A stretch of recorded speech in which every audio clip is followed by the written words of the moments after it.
They're against the sun. Mikey, I'm embarrassing short. You look at one of them.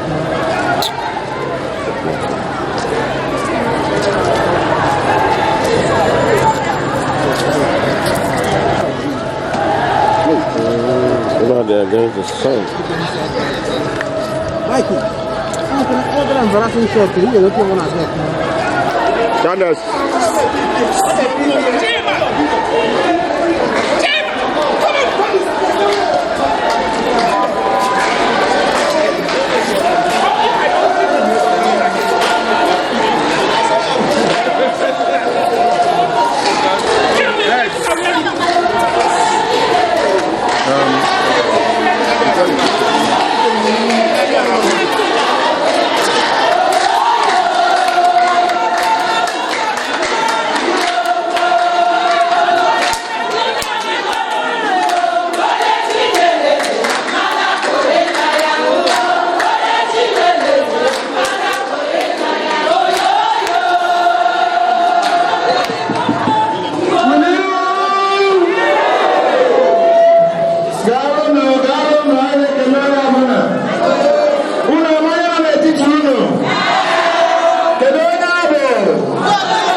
So people like to more baby film when they do and I can let you more. I'm able to account.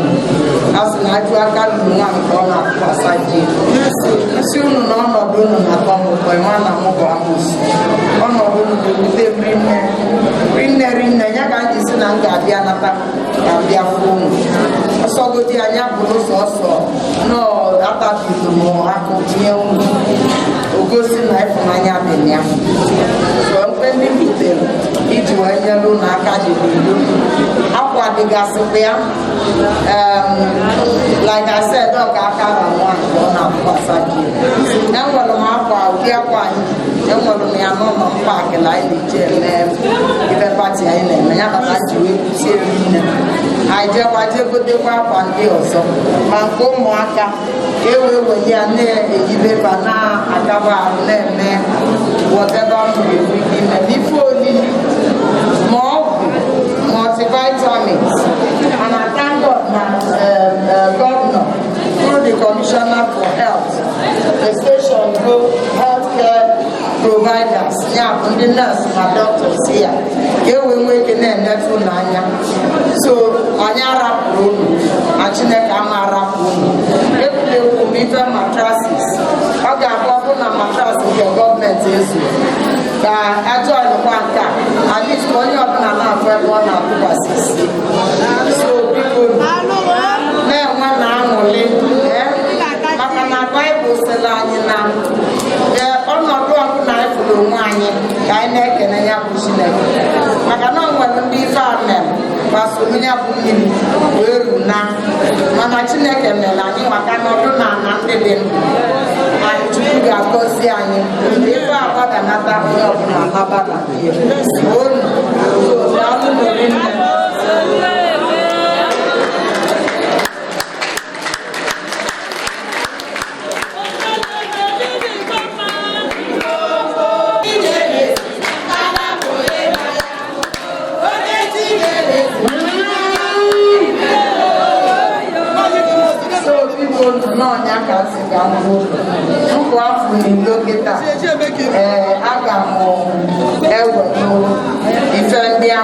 hand down over to chairman or hand down over to the right people. Gane Silo, no, if you know Gane, no one kitchen ever. I would like to see that kitchen. Okay, I would like to see it. I'm sure that man can never come.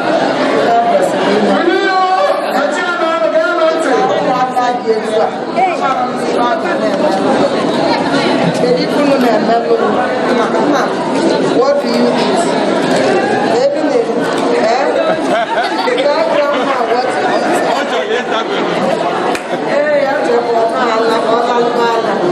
So people know that they got something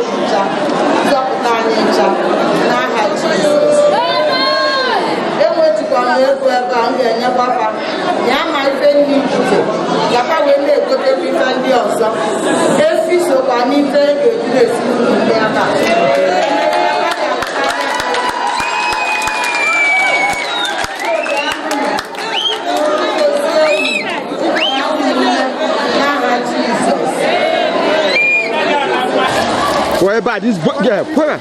I'm going to teach you. I'm going to teach you.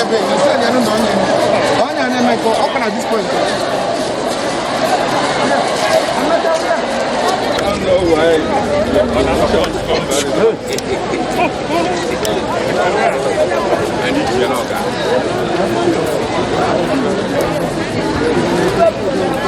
That's the items for this camp. Okay. There will not be any need for protocols because this is not time for protocol.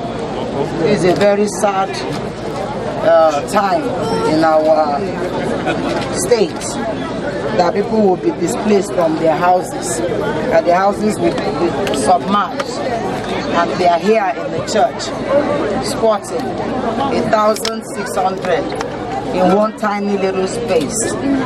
So here I have some food items for them. I understand that their food is being made in another location, but the medications, the bread, the water should be dropped here, okay? The snacks, the clothes, we brought clothes for both children, buckets to bath should be here, diaper, mattresses should be in this location. So it's only the food that will be cooked that you all will take to the location where it's being cooked. But these other things, pure water, I want them here because these people will not have portable water to drink, and that's why I came with this water to support what you people are doing. So please, I have here rice for this location. Where you make their food, they also have theirs.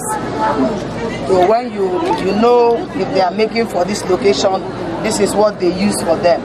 Please, I want this thing to be used very well. I want these people to be very, very, very, very comfortable. It's bad enough that they are here in a church, in an open space. But please, let us make it a little easier for them by giving them the needful. Okay? So we have here buckets, we have vegetable oil, we have palm oil, we have bread, we have gari, we have beans, vitamins, what else haven't I mentioned? Toiletries, among other mattresses, diapers and what have you. No buckets for them to shower. That bucket should not be taken, including bathing soaps and disinfectants. So please use it for these people here. And this cash, which will go to the other locations as well, is for these people here. Okay? If you're buying water, toiletries, you use this amount. This is a token, my widow's mite of 100,000 naira for the toiletries for this place. The food items here, the clothes, they are all here. Where are the Abga clothes that I have in one top that I said they should bring here? Please bring them out of the vehicle and give to them so that they can at least sew them. The women can cut them and tie them as wrappers until everything comes back to normal. So I want to thank you all, and I'll continue to have you all in my prayers that God will ease these our problems and totally and completely eradicate it, so we'll go back to our homes. In Jesus' name. Amen. Thank you very much. Thank you very much, Your Excellency.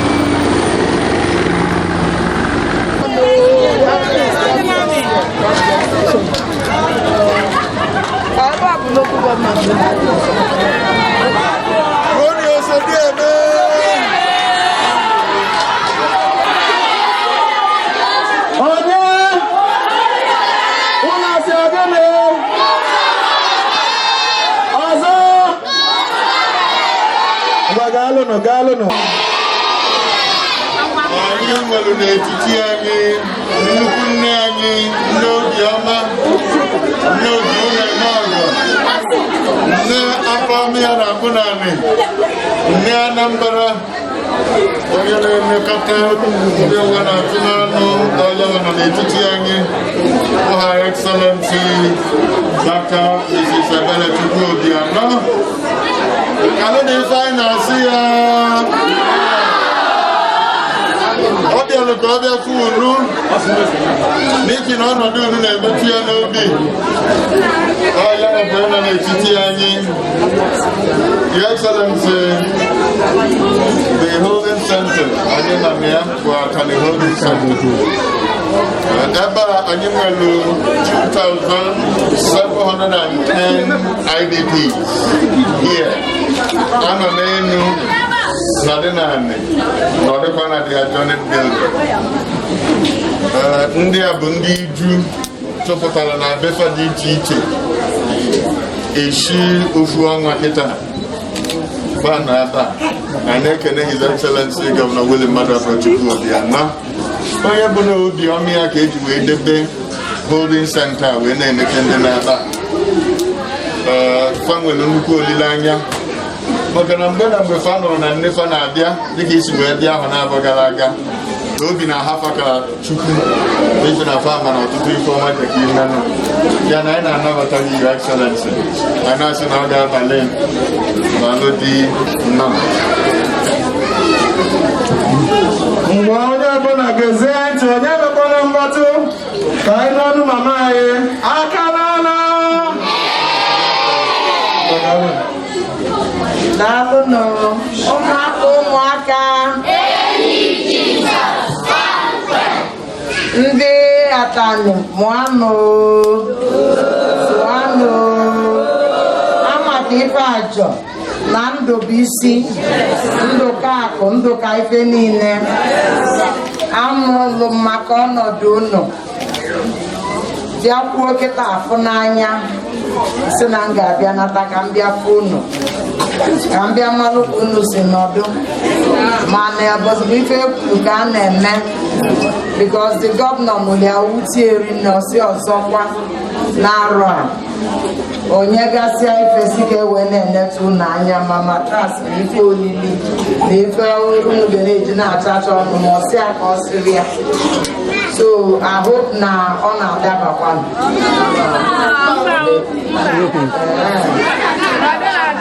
ọ na-enye unu nri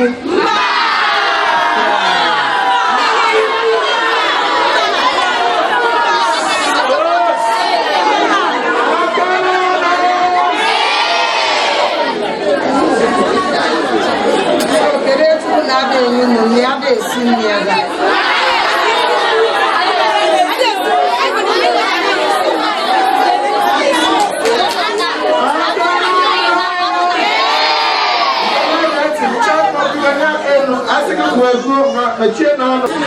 Adi enye anyị nri anyị nwere eje ka anyị gaa n'afịa gagoro ndị bata bịa sie ọsọsọ taa ka esiri rice and rice anyị sa anyị ma nri ewute iwe anyị je ka anyị egoro ihe fom ebutere family dị 7 ebi one form na ute na one pillow na one bedsheet na one tent.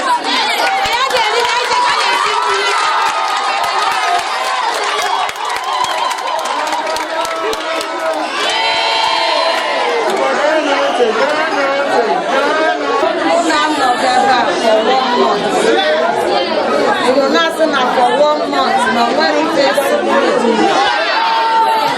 I don't believe so. That for 1 month, a worry facing you.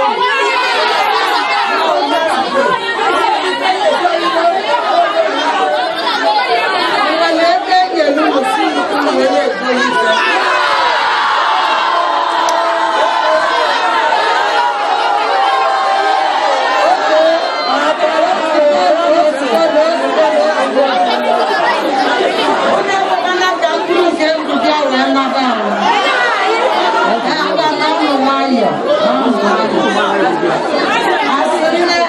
Nanga Biafono.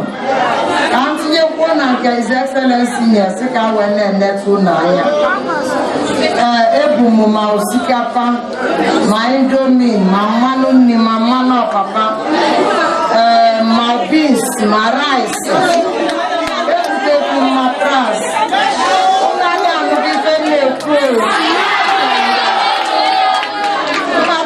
Microphone now. So, can I have any soon on Abba? Yes, ma'am. So, these people, one another, no matter or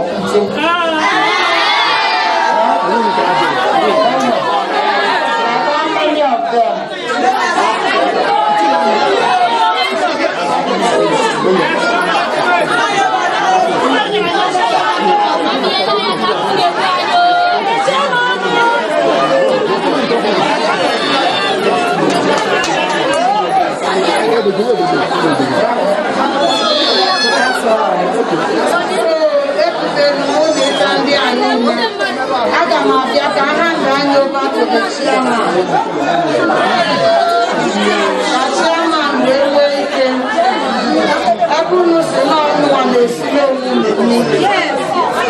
That means this food items will be shared to this people.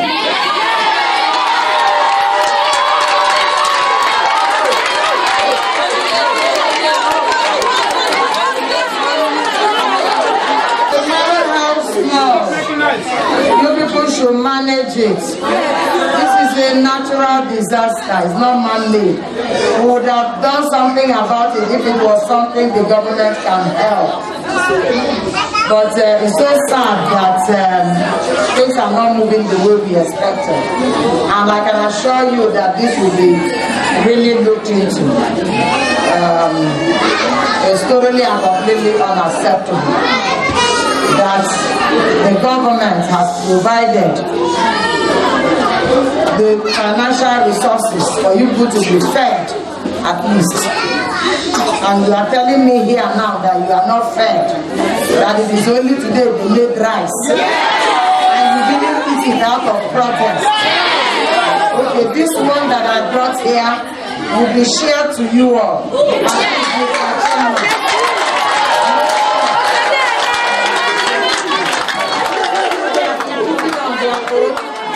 And they are used to it. The chairman will watch you.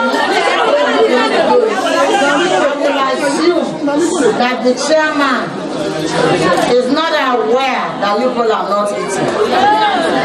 That is what I want to assume. Since somebody else is the person taking care of the camp. But these food items I brought, the chairman is aware that I brought it.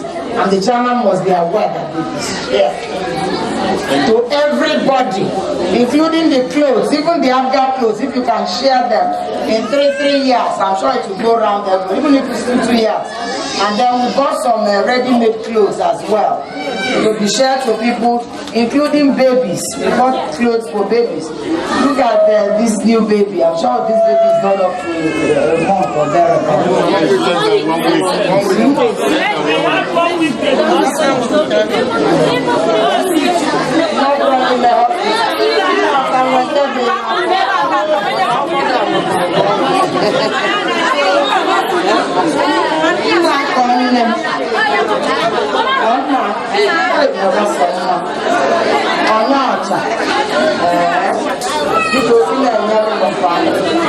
Two years ago when I came here, 2 years ago when I came here, everything was good. There was kitchen and they were cooking and they agreed that you were feeding them. All sorts of expectant mothers, when they solo, and I'll be there with the people in the kitchen that were expectant mothers. When they come, even if it's one chunk of meat that you have, give them to throw in their mouth and wait till the food will be ready. So I am not happy that these people are displaced, their houses are submerged, They are not anywhere near their homes. They are here for us to assist them, and they have starved. I'm not happy about it, but I don't want to believe the whole situation in its entirety. You know, so we have medications here, we have clothes, among other things that we are going to share to you people.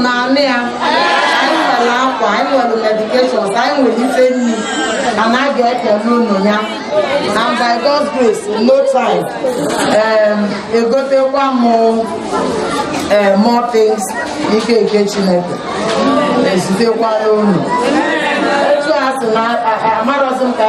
What are we going to do now? Our reason you have to be up and doing. You have to be up to this. And when even the government na bambo, they will see so even me I'm government in the Siluno. I got my 100,000 naira. When they Siluno, never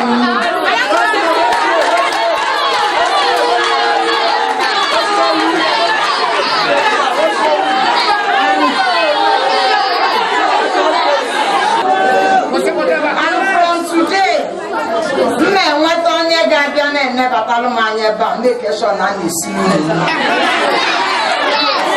my neighbor are going down, come who help you. Who look at you, say you lose the choice. The government I can see one who will return more boss. Make sure that you all are well taken care of.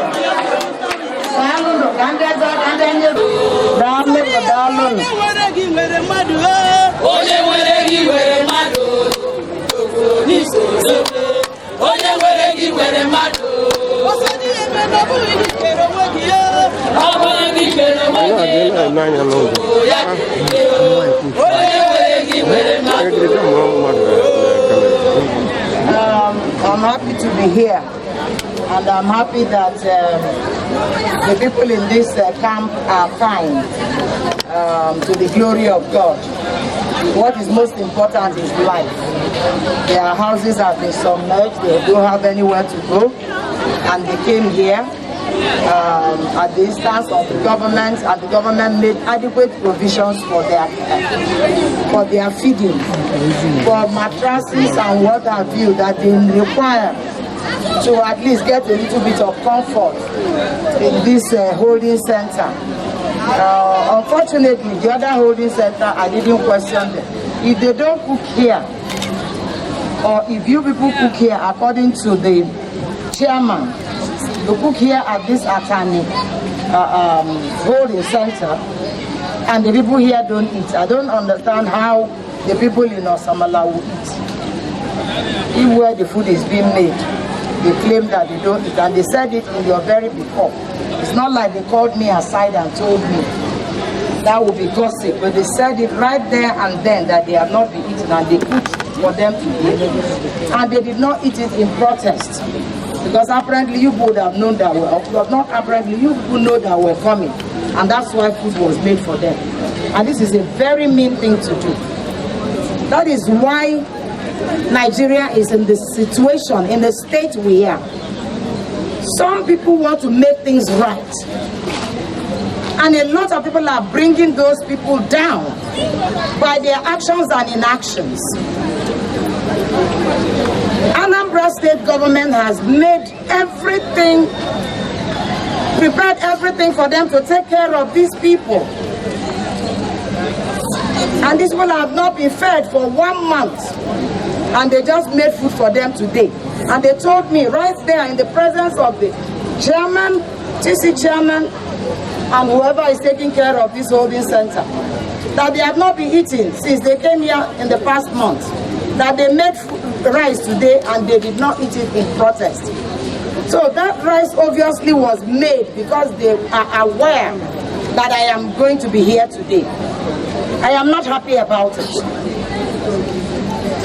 What has happened here is the plight of this country. Some people come up with good intentions, become president, become this, become that. And you appoint people to do things, and those things are not done.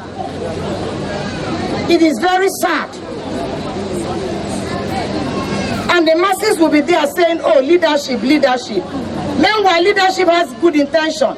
And one human being cannot do it all. One human being cannot be in so many places at the same time.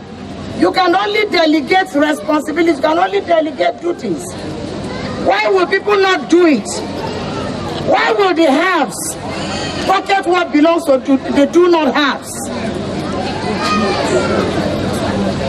We will calculate what the governor has given. I don't want to begin to measure figures here because I'm very, very, very displeased. I don't want to say I am angry.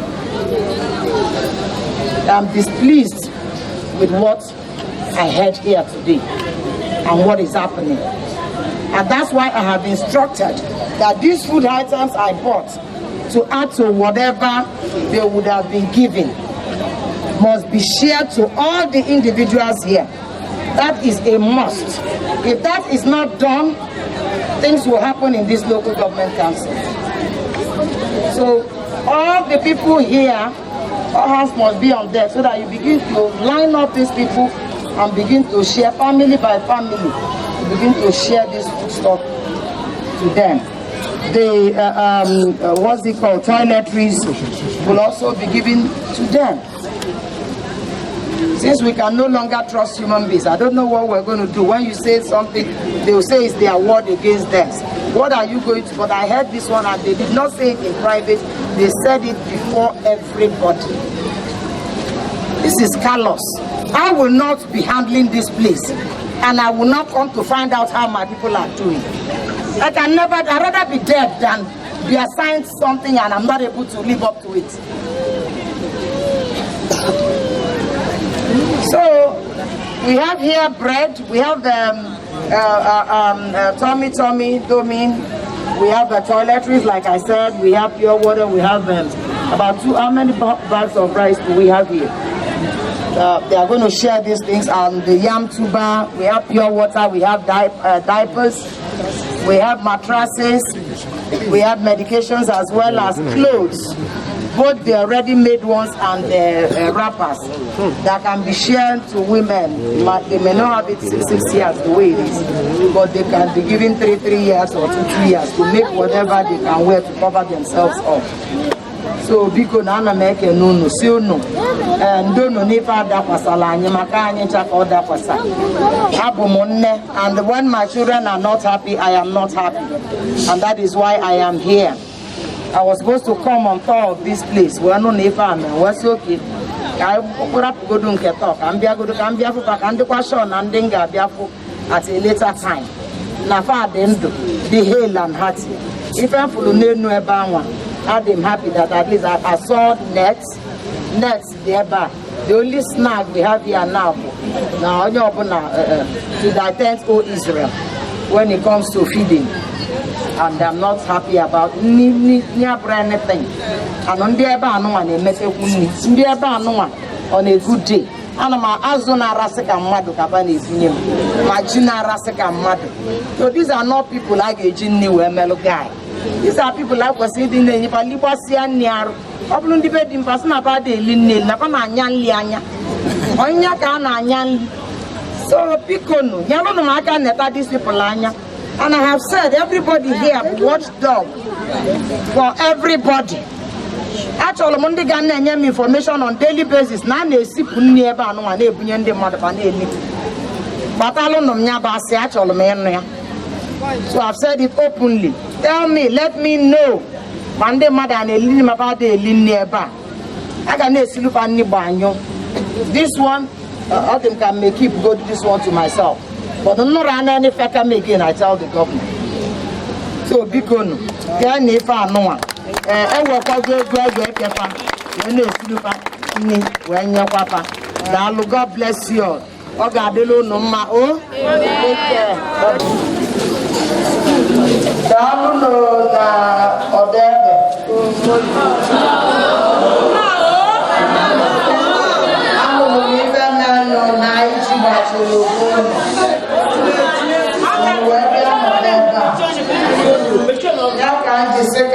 na-eche unu ka mmapụ unu si nọdụ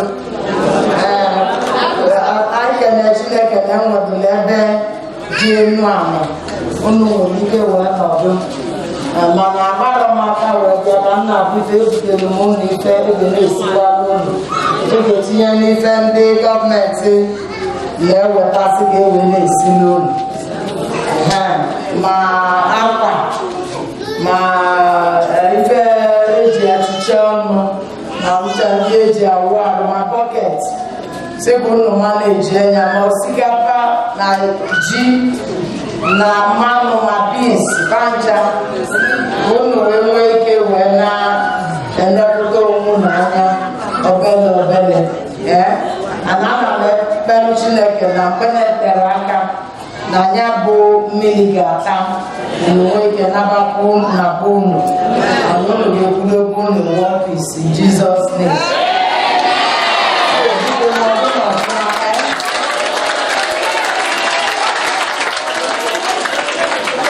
Ife nne ya nwa m butekwa etinyekwanụ m ya ego ọkwa wee na-egozibe ga-eji na-esi ya bụ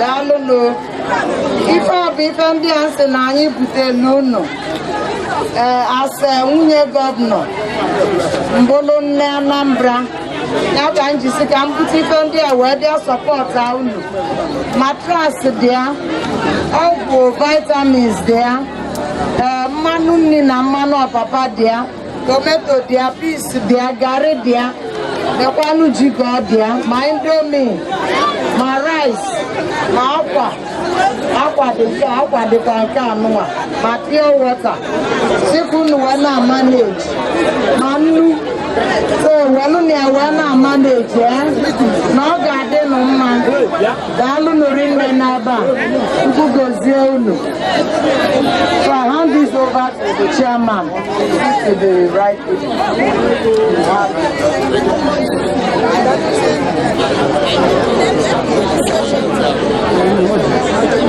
I'm born.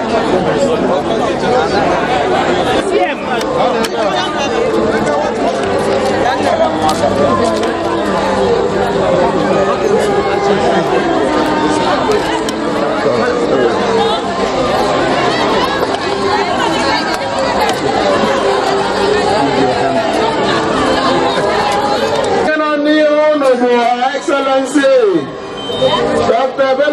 Obiano, onye gọvanọ Anambra steeti Osodieme ka onye Osodieme daalụnụ asịkwa ọbịa ka ọ maka unu melụ ndị ọrụzi igwe eji ekwu okwu ka nyefe ya ka o zie unu daalụnụ unu nakwa ya ọ na-adabakwa aya na-anwa ọ na-adabara maka ibe mmelini mana Chineke na ya ọ ya adịla unu mma anụrụ m ibe mmelini na iji gbachiri ebe niile unu wee gbalụ bịara n'ọnwa ọ ya adịla unu mma unu nọbụkwa ebe unu na-etinye isi ọ ya dị mma asị m ka m bịa wele anya m bịa fụ unu ka m bịa belelu unu ka mmalụ ma na-enetekwa unu nke bụ anya anya ka m ji wee bute obelibe anwa nwelụ ebutelu m osikapa ebutelu m beans ebutelu m ma indomie ma ji ma mmanụ ma garị ma ibe niile ma rice bancha ma matrasị ma ọgwụ ma diapers na-eyuzulu ụmụaka ọ ya adịla ụnụ mma anyị na-ayọ Chukwu na nwa obele oge na nya bụ iji ya agbadata unu anabakwapụ unu mana kịta asị m na mma abịa natakwa unu ka mmalụ ka unu ji nọdụ ka nyekwa unu obele ibe enwe unu wee na-amaneji unu emechazie eya eweli a na-esili unu nri and ewetakwu m Well,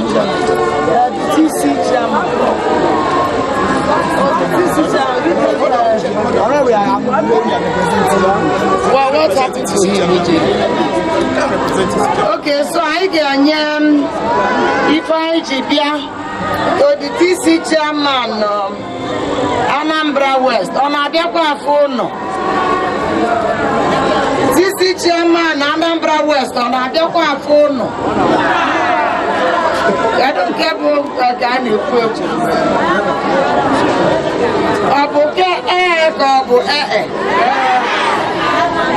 Man, you want to TC chairman on Abiakwa.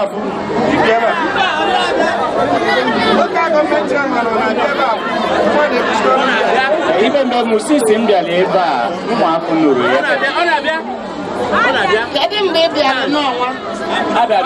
on the 14th. Okay, so bad wrong. I know, and the local government chairman, the government and the TV, I am a with the new big ideas. Honestly, not a okay. I know back here. Only the line, with the line. Okay, fiscal appearance, the government are betting a Kayama, they will take a go. Ideally, very good. Very good. Sonia,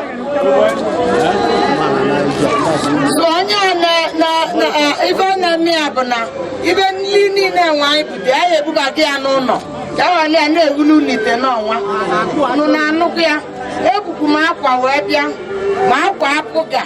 Well, no, man can do it go to go more cardia, get more idea, go more cardia. Who no now manage.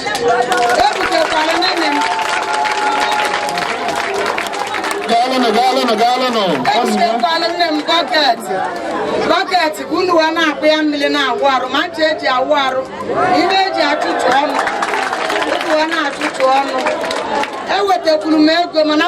local government chairman 200,000 for the 2 camps.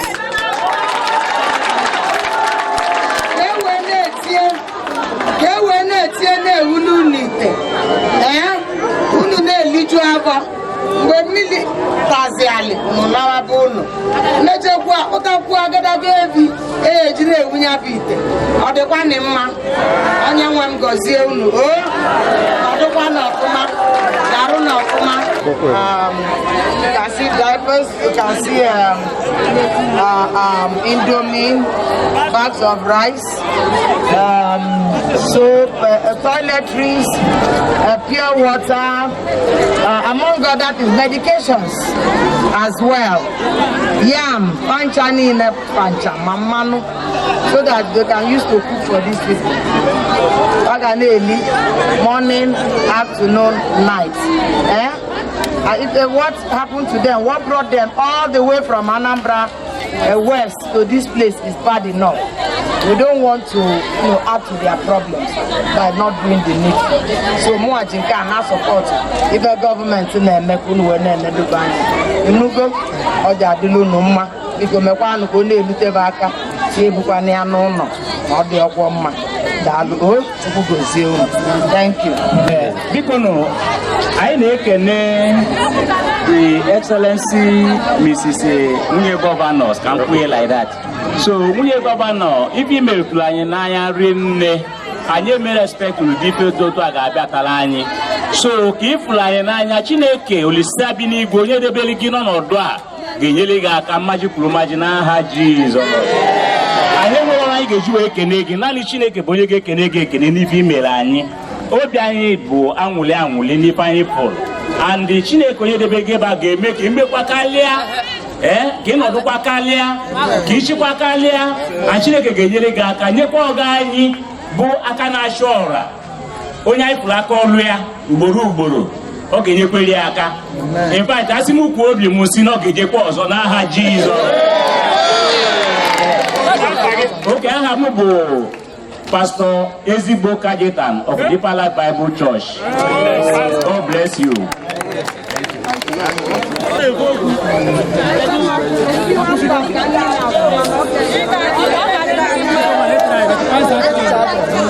Let's